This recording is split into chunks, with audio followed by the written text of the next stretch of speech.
All right, James. Let's. But you know, you know what I would like to do?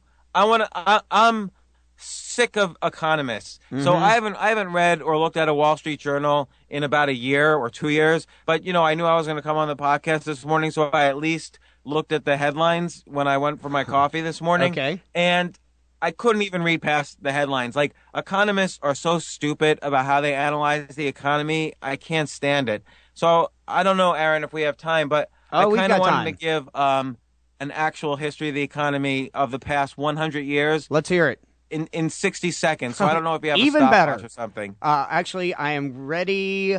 Go. Okay.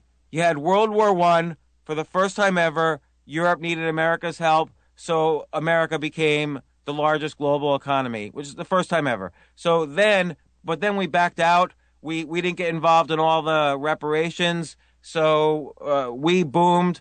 Europe went totally down the drain because of all the problems with Germany and all the scapegoating and so on. But we then got dragged into it when we put a tariff bill, the Smoot-Hawley tariff bill, which isolated us from everyone else.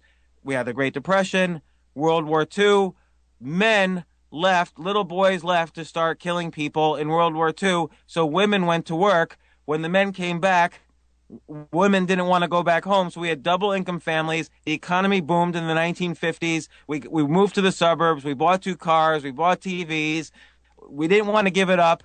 So 1960s came along. Inflation started. Johnson's Great Society started. Nixon took us off the gold standard. We kept having this desirous need for more and more money. So everything, you know, we needed that inflation to keep feeling flush, but eventually it ran out until Reagan. Then we had the junk bond boom again to flush money into the economy. Then we had the peace dividend of the Soviet Union. We still wanted more and more money. So internet boom. Then Greenspan got panicked. So he used Y2K as excuse. He printed up money. Housing boom. Still we needed more money. We bought more houses. Housing boom collapsed. Now the only thing left is the government printing money. There's no other out. So the government has to keep printing money, has to keep boosting the stock market, or else there's no other way out where we'll lose all our money. And then what will happen to America? So that's your end of America story, history of the economy in the past 100 years. I love it, James. Well, look, thank you so much for joining me on Stansberry Radio. I really appreciate it. It's been far too long. And like I said, guys, please send us your feedback at stansberryradio.com. If you have something specific for James, send James an email to james@stansberryradio.com. And try out his shows if you haven't tried them out.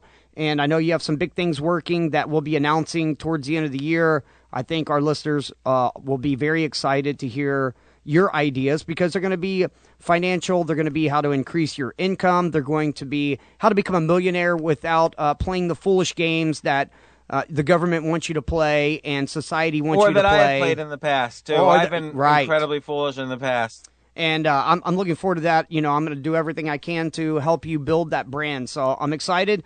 James, thank you so much. And for all of our listeners out there, we'll talk to you soon.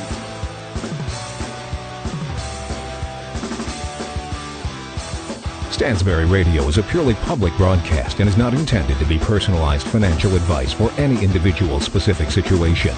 Each individual's financial situation is unique, and Stansberry Radio should not be relied upon and or considered as personalized advice. Stansberry Radio is not licensed to render personalized advice and should be considered simply the public opinions of Stansberry Radio and its guests. Recommendations on specific financial securities are not intended to address any listener's particular financial situation.